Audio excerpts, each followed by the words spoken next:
7-1 국어의 문법 요소 볼게요.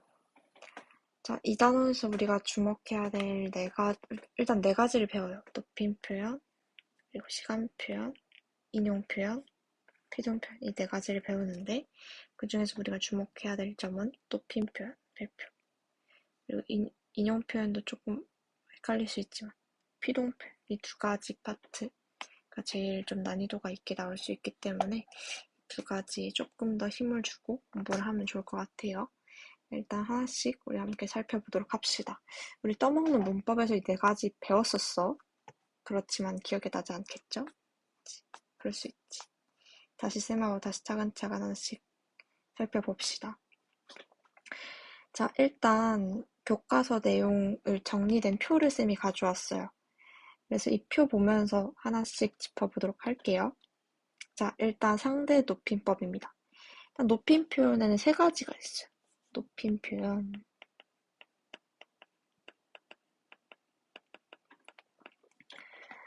그래서 우리 국어는 높임말이 굉장히 잘 되어 있잖아요. 그쵸? 그래서 우리는 이 높임 표현을 어떤 대상을 어떻게 높이냐, 이거에 대해서 우리가 알아볼 건데, 그래서 누구를 어떻게 높이냐, 이걸 가지고 공부를 해볼 건데, 이 누구를 높이냐, 누구를 높이냐 했을 때 세 가지. 상대, 그리고 주체, 객체. 이 세 가지 높임법이 있습니다. 누구를 높이냐에 따라서. 이 상대를 높인다라는 거는 듣는 사람을 높인다라는 거야. 그래서 청자를 높이는 게 바로 상대 높임법인 거고요. 주체를 높인다라는 게 뭘까? 얘들아, 주체라고 하면 주어를 말하는 거예요. 문장에서 주어, 즉 행위를 하는 사람을 말합니다. 주체 높임법은 행위를 하는 사람, 행위를 하는 사람을 높인다. 객체는 그럼 뭐겠어? 당하는 사람이겠죠. 행위를 받는 사람을 객체 높임이라고 합니다. 사람이 아닐 수도 있어요. 어쨌든 편의상 사람이라고 썼지만 어쨌든 간에. 그래서 상대 높임법은 듣는 사람을 높이는 것, 주체 높임법은 행위를 하는 사람, 객체 높임법은 행위를 받는 사람 높이는 건데, 그럼 어떻게 높이냐, 이 부분을 우리가 조금 이제 고급진 용어로 실현 방법이라고 합니다. 그래서 주체 그럼 어떻게 높이는데가 이제 실현 방법으로 나오는데, 그래서 여기 보세요. 표 보세요. 첫 번째 나온 게 상대 높임법이네요. 상대 높임법. 상대 높임법에서의 실현 방법 써있죠? 이게 바로 이 청자를 높이는 데 있어서 어떤 방식을 활용해서 청자를 높이냐, 어떻게 써서 청자를 높이냐, 이걸 물어보는 건데, 자, 그래서 우리는 이 실현 방안을 잘 알아두셔야 합니다. 이 각 상대 높임법, 주체 높임법, 객체 높임법을 어떤 방식으로 실현하느냐, 이 포인트 우리가 무조건 알아두셔야 하는 포인트고요. 그래서 쌤하고 이 실현 방안, 그리고 각 높임법별로 어떤 부분이 중요한지 함께 살펴보도록 하겠습니다. 봅시다. 첫 번째 상대 높임법. 청자를 높이는 법이라고 했죠. 이 상대 높임법은 그럼 청자를 어떻게 높이냐? 우리가 생각을 해봐. 듣는 사람으로 우리가 어떻게 높여? 선생님 밥 먹었어? 이러지 않죠. 선생님 밥 드셨어요? 이러잖아. 그쵸? 뭐뭐 어요? 이런 식으로 요를 붙이거나 혹은 뭐 선생님 뭐뭐 하셨습니까? 뭐 이렇게 습니까? 뭐 이런 식으로 이야기를 한단 말이야. 즉 이걸 어려운 말로 종결 어미를 통해서 실현을 한다라고 이야기를 합니다. 그래서 이 종결 어미를 통해서 마지막에 붙는 말을 통해서 이 듣는 사람으로 하여금 높임 혹은 낮춤의 태도를 나타낸다라고 하는 거예요. 근데 이제 높임 표현인데 상대에 대해 높임만의 태도를 나타내는 표현이다라고 하면 틀려요. 상대 높임법은 높임이나 낮춤의 태도 둘 다를 나타냄으로써 실질적인 높임을 실현한다. 이기 때문에 우리가 이 부분은 낮춤의 태도를 나타낸다. 이게 아니지 않나? 라고 하면 안 된다라는 점 하나 짚고 가시고요. 그래서 종결 어미를 통해서 우리는 상대를 높이거나 낮추는데 그럼 그 종결 어미의 종류가 뭐가 있는지 볼게요. 자, 격식체 4가지가 있고요. 비격식체 2가지가 있습니다. 자, 격식체 4가지 먼저 하나씩 보면 하십시오체, 하오체, 하계체, 헤라체입니다. 자, 하십시오체 가장 높임 표현입니다. 가장 아주 높임 표현이고요. 하오체는 예사 높임, 하계체는 예사 낮춤, 헤라체는 아주 낮춤 표현입니다. 무슨 말인지 알겠죠? 하십시오가 제일 뭔가 격식 있게 높이는 표현이고 헤라체가 제일 낮추는 표현이다. 이 얘기야. 어려운 거 아닙니다. 자, 그러면 어쨌든 이런 공적인 장소에서 격식 있게 상대방을 높이거나 낮출 때 이러한 종결 어미들을 사용한다라는 건데 우리가 조금 헷갈릴 만한 포인트를 여기까지 교과서에 써 있어. 교과서에 써 있는 내용인데 너희들이 이제 문제를 통해서 문장을 많이 볼 거란 말이에요. 문장의 종결 표현을 통해서 너네가 이게 하우체구나, 이게 하계체구나를 파악을 할 수 있어야 되는데 그게 좀 헷갈린단 말이에요. 그래서 쌤이 표를 가져왔습니다. 자, 하우체. 사실 하우라는 우리 단어 잘 안 쓰잖아. 그쵸? 뭐 하시오. 밥은 드시었소. 이런 식으로 얘기 잘 안 하잖아. 그래서 이 하우체의 청유형이 합시다 라는 점. 그리고 하계체, 하계체는 하는가? 하나? 이런 식으로 의문문으로 쓸 때, 하는가? 하나? 이런 식으로 쓸 수 있다라는 점. 그리고 헤라체는 하니? 이런 식으로 쓸 수 있다라는 점. 이 하니를 봤을 때, 이게 헤라체구나. 이걸 우리가 알 수 있어야 된다는 겁니다. 하나는 하계체구나. 이걸 알 수 있어야 된다는 거야. 그래서 어느 정도는 암기가 필요하지만 어느 정도는 이해를 하면 돼요. 일단 첫 번째로 이 격식체하고 비격식체를 나누는 방법은 뒤에다 끝에다가 요자를 붙였을 때 말이 되면 이거는 비격식. 요자를 붙였는데 말이 안 돼. 그러면 격식체. 이렇게 생각을 하시면 됩니다. 예시 문장 봐봐. 윤서가 놀이터에 가. 여기에 요 붙였을 때 말 되죠? 그러면은 비격식체라는 거야. 근데 지금 나 지금 가네. 요 하면 뭔가 좀 이상하잖아. 그쵸? 내가 지금 나 지금 가네. 이런 식으로 뭔가 내니까 어디에 해당돼 지금. 하계체, 상대를 낮추는 하계체라는 표현을 썼는데 근데 갑자기 거기 요가 붙으면 이상하잖아. 그쵸? 그래서 이 요를 붙였을 때 말이 되는지 안 되는지 한번 체크해 보시고요. 그리고 내가 딱 어미를 봤는데 예를 들면 한이를 봤어.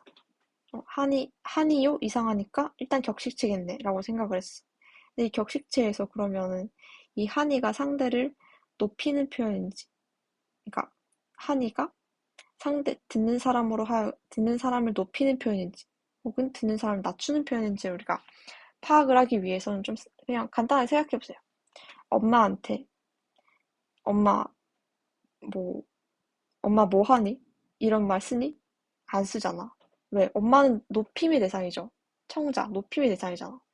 그러니까 이거는 한이는 그럼 낮춤의 표현이겠구나. 그럼 하계체 혹은 헤라체 둘 중 하나겠구나 이렇게 생각을 하면 된다라는 겁니다. 여기까지 이해됐나요? 자, 그래서 근데 이제 이 한이랑 하나 이런 부분은 좀 우리가 그냥 봤을 때 이게 하계체인지 헤라체인지 헷갈릴 수 있으니까 외워두라는 겁니다. 그리고 합시다 이 부분도 그냥 봤을 때는 이게 하우체인지 알 수가 없으니까 이 부분도 한번 외워두시라고 쌤이 표 첨부해 둔 거고요. 그래서 상대 높임법은 이 정도로 살펴보시면 되겠습니다. 그래서 중요한 건 뭐다? 이 각각의 격식체하고 비격식체를 구분하고 어떤 문장을 봤을 때 이게 낮춤의 표현인지 혹은 높임의 표현인지 구체적으로 하십시오체인지 혹은 헤라체인지 해요체인지 이런 거를 구분할 수 있어야 된다. 여기까지 정리하면 되겠습니다. 두 번째로 주체 높임법이에요. 주체 높임법. 주체 높임법과 객체 높임법은 같이 볼게요. 아까 쌤이 얘기했죠. 행위를 하는 존재를 높인다. 그래서 주로 주어로 등장한다라고 얘기를 했고요. 그래서 이 주체, 강의를 하시는 주체가 누구야? 강의를 하는 사람은 결국 선생님이죠. 이 선생님을 높이는 게 바로 주체 높임법입니다. 그럼 이 선생님을 높이는데 어떤 방식을 활용해서 선생님을 높이느냐를 우리가 살펴보는 건데, 첫 번째로 전미사를 사용합니다. 전미사 님을 붙여서, 이거는 너희 교과서에 전미사를 활용한 실현 방법이 나와 있지는 않지만 아마 학교 선생님이 이야기를 했을 거라고 생각이 들어요. 그러니까 일단 알아두시고요. 이 전미사, 선생님이라는 님을 붙여서 님이란 전미사를 통해서 주체를 높인다. 그리고 두 번째, 주격조사. 주격조사. 이게 중요하죠. 이가 대신 깨서를 통해, 깨서라는 주격조사를 통해서. 주격조사가 뭐였더라? 격조사 기억나니? 격조사가 뭐였어? 이 주어를, 이게 주어죠? 주어를 표시하는 애가 주격조사였단 말이야. 그죠? 그럼 반대로 목적어를 표시하는 애는 목적격조사였죠? 목적격조사. 그렇기 때문에 이 주어를 나타내는, 그러니까 우리가 지금 주체를 높이고 주어를 높인다고 했잖아. 교장 선생님을 높이잖아. 그 바로 뒤에 오는 주격조사를 뭐뭐께서를 써서 이 주체 높임을 실현을 한다. 이렇게 이해하시면 되겠고요. 주체 높임 선어말 어미, 의시를 통해서 또 높임을 실현을 한다. 의시. 자, 보시면 여기 예시 문장 다시 보시면 선생님께서 강의를 하신다. 자, 여기서 여기 시 있죠? 한다가 아니라 하신다잖아. 그죠? 한다가 아니라 하시다. 그럼 지금 한다에 있는 애들에서 시만 추가된 거잖아. 이 시가 바로 주체 높임의 선어말 어미 의시다 라고 파악을 하시면 되겠습니다. 자, 그리고 마지막으로 특수어휘를 통해서 높임 표현을 한다. 그래서 우리 이제 선생님이나 뭐 어르신 높일 때만 쓰는 어휘들이 있잖아. 그걸 말하는 겁니다. 그래서 계시다, 잡수시다, 주무시다, 편찮으시다, 돌아가시다. 이런 예시들, 이런 것들이 바로 특수한 어미를 통해서 우리가 그 주체를 높인다. 이렇게 정리하시면 되겠습니다. 여기까지 괜찮습니까? 그래서요, 여기서 나오는 뭐 시자는 주체 높임 선어말 어미가 아니라 이걸 그냥 한 덩어리로 특수 어휘로 본다. 이렇게 이해를 하시면 되겠습니다. 오케이? 뭐 그리고 추가로 잡수다. 이것도 특수 어휘예요. 그냥 잡수시다, 접수다. 둘 다 그냥 특수 어휘라고 보시면 되겠습니다. 잡수다의 그 높임 표현이 잡수시다예요. 그것까진 우리가 디테일하게 알 필요까지 없기 때문에 어쨌든 이러한 특수 어휘를 통해서 실현을 하는데 주무다 말 안 되잖아. 개다 말 안 되잖아. 그렇기 때문에 얘는 여기서 사용되는 시자가 주체 높임의 선어말 어미 시자가 아니다. 이렇게 이야기를 하는 겁니다. 여기까지 괜찮죠? 자, 그리고 간접 높임, 직접 높임 이 부분도 별표 치시고 자, 이 부분은 뭐냐면은 주체 높임 할 때 또 항상 단골적으로 이야기가 되는 부분인데 간단하게 얘기해서 내가 높이는 대상이 정말 그 선생님을 높이는 것이냐 혹은 선생님의 뭐 손, 발, 선생님의 말씀 이런 것처럼 선생님을 뭐 뭐 신체나 소유물이나 뭐 가족이나 이런 식으로 선생님 자체는 아니잖아. 직접적인 선생님을 높이는 건 아닌 그 주변의 것들을 높일 때 간접 높임법을 쓴다. 이렇게 이해를 하시면 되는데 예시를 살펴보면 됩니다. 그래서 예를 들면 뭐 대표적으로 선생님께서는 수업이 있으십니다.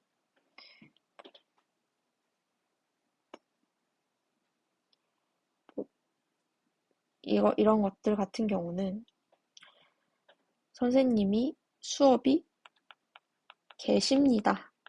이렇게 안 된다는 거. 있으십니다. 이렇게 써야 된다는 겁니다. 또 한 가지 대표적인 예를 들어볼게요. 교장 선생님이 님의 말씀이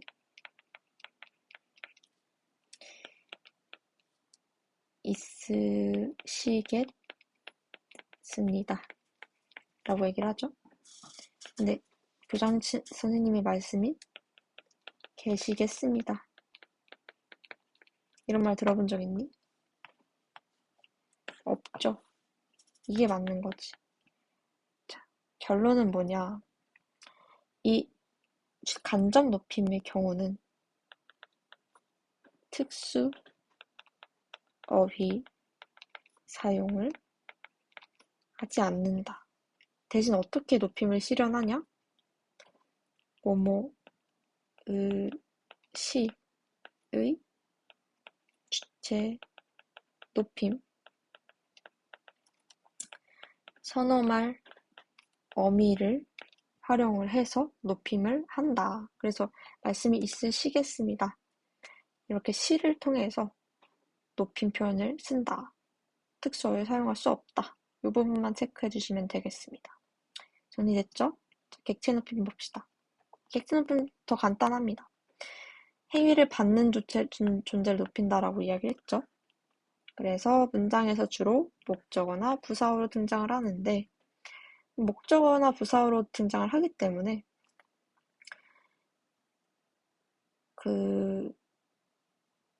우리가 이따 실현 방법을 살펴볼 건데 그 객체 높임과 좀 유사하지만 다른 점이 뭐냐. 전미사 그리고 특수어휘를 사용한다. 근데 마찬가지로 격조사를 사용하는데 무슨 격조사? 부사 격조사를 사용하는 거죠.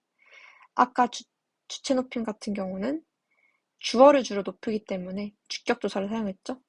근데 객체 높임에서는 주로 목적어나 부사어를 높인다고 했잖아. 그러니까 부사격 조사를 사용한다.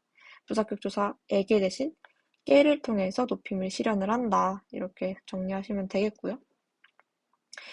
그 객체 높임의 특수어휘, 객체 높임도 특수어휘를 활용해서 이 높임을 실현합니다.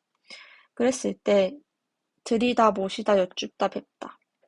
이 특수어휘를 가지고 주체와 객체가 구분이 가능하다. 이게 무슨 말이냐면 생각을 해봐 지금. 선생님을 모셔드리다. 그럼 선생님을 이잖아. 그러니까 이 들이다 모시다 여쭈다 뵙다 모두 내가 하는 이 드리는 행위가 결국 목적어로 높이는 거잖아. 받는 사람을 내가 뭐 어떤 걸 줘. 어떤 걸 주는데 그거를 드려. 그러면 그 목적어를 높이는 거죠. 그러니까 이 어휘만 보고서도 이게 객체를 높이는 즉 행위를 받는 사람을 높이는 표현이구나를 알 수 있다라는 겁니다. 여기까지 이해됐나요? 좋아요. 그래서 객체 높임 특수 어휘는 우리가 그냥 문장 보고 이게 목적어를 높이구나 혹은 부사어를 높이구나 이거 파악하면 되면 바로 아는 부분이기 때문에 그렇게 어렵지 않습니다. 그래서 문장 보시면 나는 그 책을 선생님, 님 아까 전미사였죠? 깨, 그리고 부사격 조사, 드렸다, 특수어휘를 통해서 선생님을 높였다 정리하시면 되고 아버지를 모시다, 모시고 라는 특수어휘를 통해서 아버지를 높였다. 이렇게 정리를 하시면 되겠습니다. 자, 그래서 이제 주체 높임, 객체 높임 모두 비슷한 실현 방식을 통해서 주체 혹은 객체를 높이고 있다. 격조사를 활용해서 그리고 전미사를 활용해서 그리고 선어말, 그리고 주체 높임의 경우는 선어말 어미를 사용해서 그리고 둘 다 특수 어휘를 활용해서 주체 혹은 객체를 높이고 있다. 이렇게 각각의 어, 용어를 정리하시면 되겠고요. 더 중요한 건 개념 공부보다 문장을 통해서 우리가 적용하는 훈련이 훨씬 중요하기 때문에 이 부분은 선생님하고 또 문장들 여러 가지 문제 풀어보면서 좀 더 구체적으로 익혀보도록 할게요. 교과서에 있는 문장이 주체 높임인지 어떻게 이 주체를 높이고 있는지 어떤 실현 방식을 사용하는지 이 부분은 너희들이 기본적으로 알고 있어야 되는 부분이야. 그래서 화요일날 우리 보면은 이 1번, 2번 이런 학습 활동에 있는 문제들 있죠? 그 부분 제대로 너희들이 익혔는지 쌤이 테스트 한번 할 테니까